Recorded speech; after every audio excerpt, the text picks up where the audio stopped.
Fundamental of marketing episode இப்போ பார்த்துக்கிட்டு இருக்கோம். No your customers. எந்த பிஸ்னஸ் வேணால் பண்ணுங்கள்.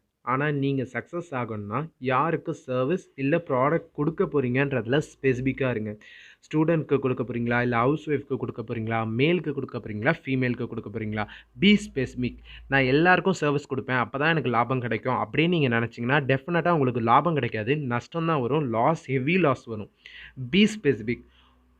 ஒன்ஸ் நீங்கள் உங்களோட ஆடியன்ஸ் ஆர் கஸ்டமர்ஸை கண்டுபிடிச்சிட்டிங்கன்னா அவங்கள மட்டும் ஸ்பெசிஃபிக் பண்ணி அவங்களுக்கு உங்கள் ப்ராடக்டை விற்கிறது ரொம்ப ஈஸி. மார்க்கெட்டிங் பண்ணி தள்ளிடலாம். ஆனால் நீங்கள் யார் உங்கள் கஸ்டமர்ஸ்னே தெரியாமல் ரேண்டமாக எல்லாருக்கும் உங்கள் ப்ராடக்டை கொடுத்துக்கிட்டு இருந்தீங்கன்னா டெஃபினட்டாக ஒர்க் அவுட் ஆகாது. உங்கள் பிஸ்னஸ் சீக்கிரத்துலேயே லாஸ் ஆகிடும். ஃபார் எக்ஸாம்பிள் எடுத்துப்போமே, அடையார் ஆனந்த் பவன் இருக்காங்க, ஒரு வெஜ் ஹோட்டலாக இருக்காங்க.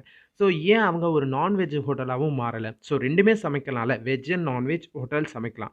ஆனால் ஏன் பண்ணலைன்னா அவங்களோட ஆடியன்ஸை கிளியராக டிஃபைன் பண்ணுறாங்க. ஸோ வெஜ் சாப்பிட்ணுன்னு நினைக்கிறவங்க எங்களை சூஸ் பண்ணால் போதும் அப்படின்னு சொல்லிட்டு அவங்களுக்கு ஒரு கட்ஸ் இருக்குது. ஸோ இது இப்போ இல்லை, அவங்க பிஸ்னஸ் ஸ்டார்ட் பண்ணும்போதே இதுதான் அவங்களோட கட்ஸு. ஸோ இப்போ நீங்கள் ஒரு ஸ்மால் கம்பெனி வச்சுருக்கலாம், இல்லை ஸ்மால் பிஸ்னஸ் ஓனராக இருக்கலாம், எதுவாக வேணால் இருந்துக்கோங்க. ஆனால் பி ஸ்பெசிஃபிக்காக இருங்க. இவங்களுக்காக தான் நான் ஒர்க் பண்ண போகிறேன், இவங்கள மட்டும் நான் டார்கெட் பண்ண போகிறேன்னு இறங்கினா மட்டும்தான் உங்களால் ஜெயிக்க முடியும் பிஸ்னஸில். ஸோ எல்லாருக்கும் ரேண்டம் பர்சன்ஸ்க்கு உங்களோட ப்ராடக்ட் ஆர் சர்வீஸை கொடுக்காதீங்க.